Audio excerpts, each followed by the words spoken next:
What were you reading, Doctor? One of those political spy thrillers Captain Rogers is always heads down in?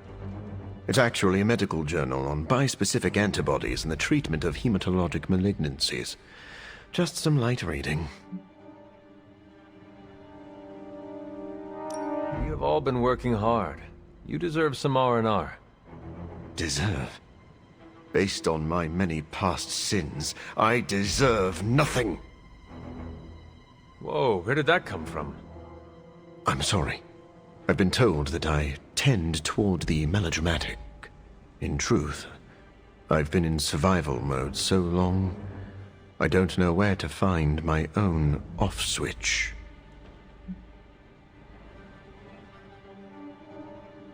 Take a nap. If you were having trouble sleeping, maybe Nico could cast a spell of slumber. I believe that spell is called listening to her talk about independent foreign films. Just do not overdo it. Our bodies need rest to function. Maybe your body does. I'm a nocturnal animal. I'm sorry. That was uncalled for. Maybe I am a little on edge. All the more reason for a break. You're right. I shall enjoy some respite. But then I'm jumping right back into this medical journal. It's just starting to get good.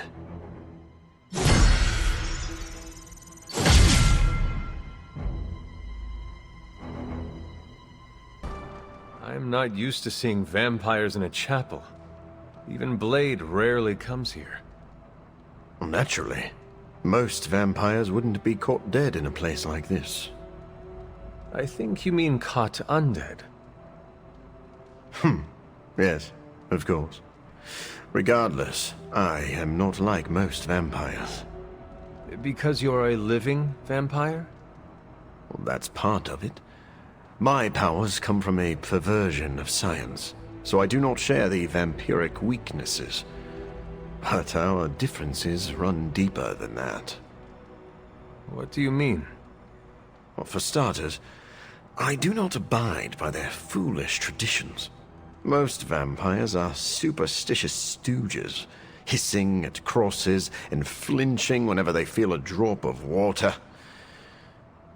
I do not believe in many of the common dark magics. Most paranormal events can be explained through the magic of science.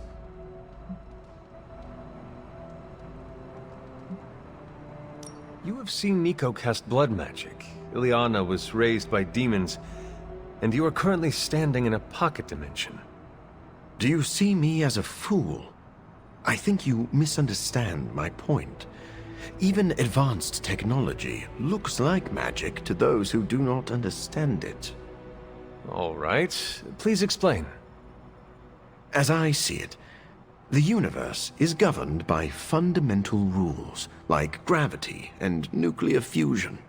Science and magic are just two ways of tapping into and manipulating those rules. So, I'm not saying the paranormal world does not exist.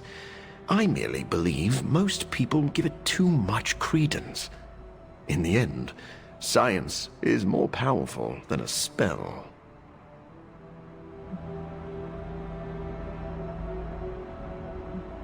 Our foes are innumerable and supremely powerful. We need to use every tool at our disposal. Ah, now I see why Blade is here. He is both creepy and a tool. Wait, please don't tell him I said that. I do not understand. What does it mean to call someone a tool? It is a compliment. Ah, so you do not wish to let Blade know you hold him in high esteem? Yes, exactly that.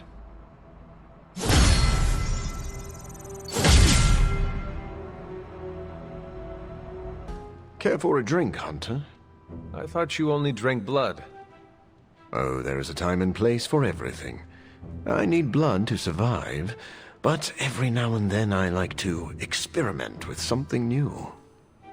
What is on today's menu? I'm not sure. It came out of one of Dr. Strange's bottles. All I know is it's blue and It tastes like moonlight. And lemons. Are you in the habit of sipping mysterious cocktails? Well, you could say that. An untested cocktail of my own design once gave me fantastic powers. And what is life worth if you cannot risk it?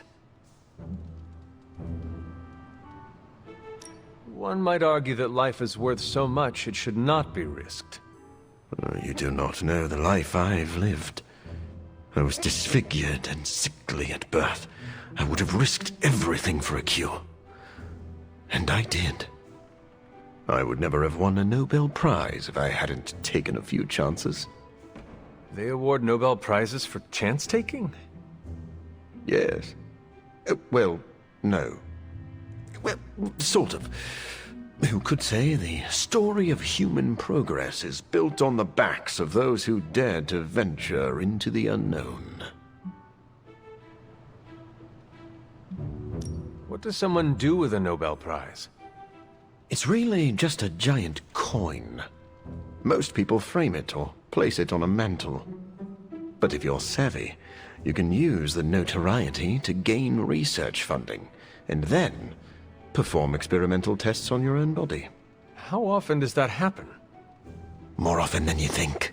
Can I ask you a personal question, Doctor? Do you ever regret the risks you took to experiment on yourself? A risk is not a risk if it does not hold the potential for regret.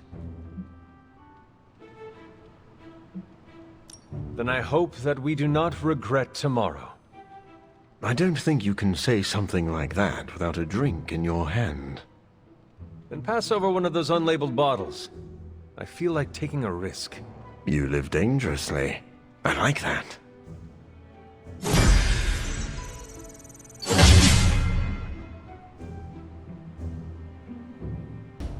Doctor, I do not see a medical journal in your hand.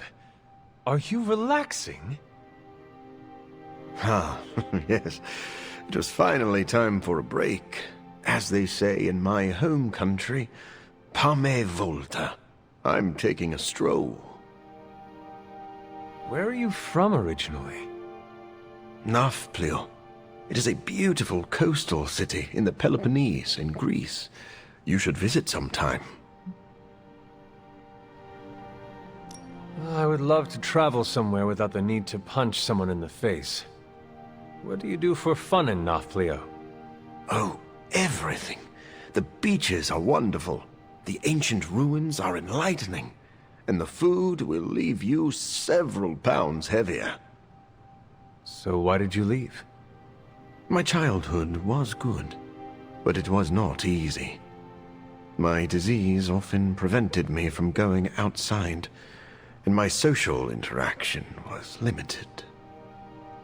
After university, I continued my research to find a cure for my affliction. For that, I had to follow the money out of the country.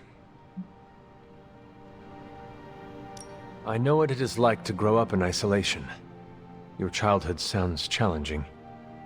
I was so sick that my parents worried the outside air would kill me. I spent whole months inside my bedroom. Thinking on the past conjures painful memories, Hunter. It's funny.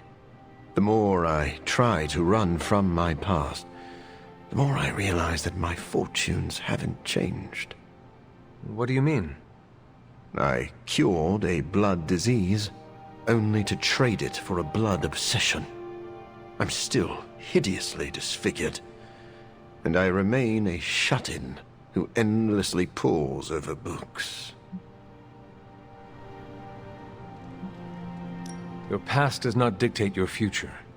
You can break this cycle. I appreciate that, Hunter.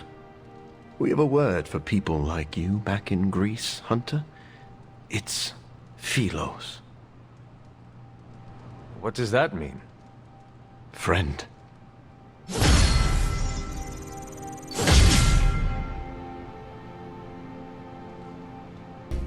When I was a child, we had a saying. Grab an egg and shave it. Are eggs hairier in Greece? No, but That is the point. The expression signifies you are faced with an impossible, no-win scenario.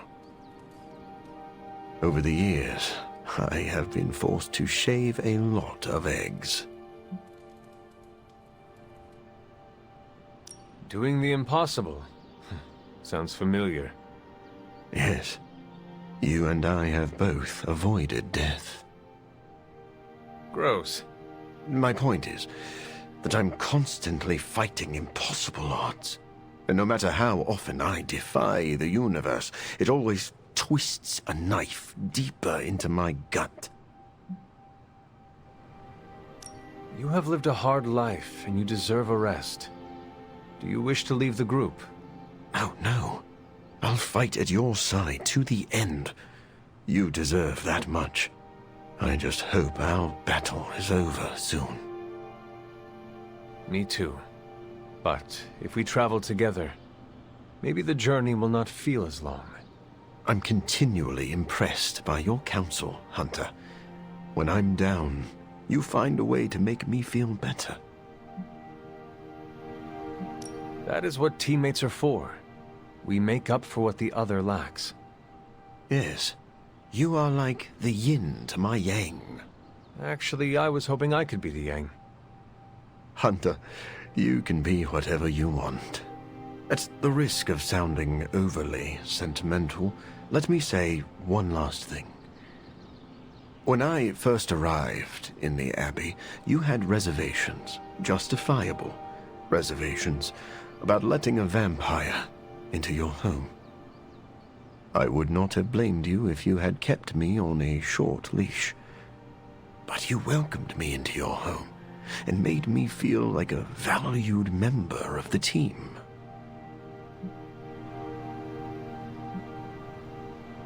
I would not have done any of that if you had not proven yourself more than capable both on and off the battlefield. Even so, now you are one of my most trusted allies. Together, maybe the impossible test before us will be a little less daunting.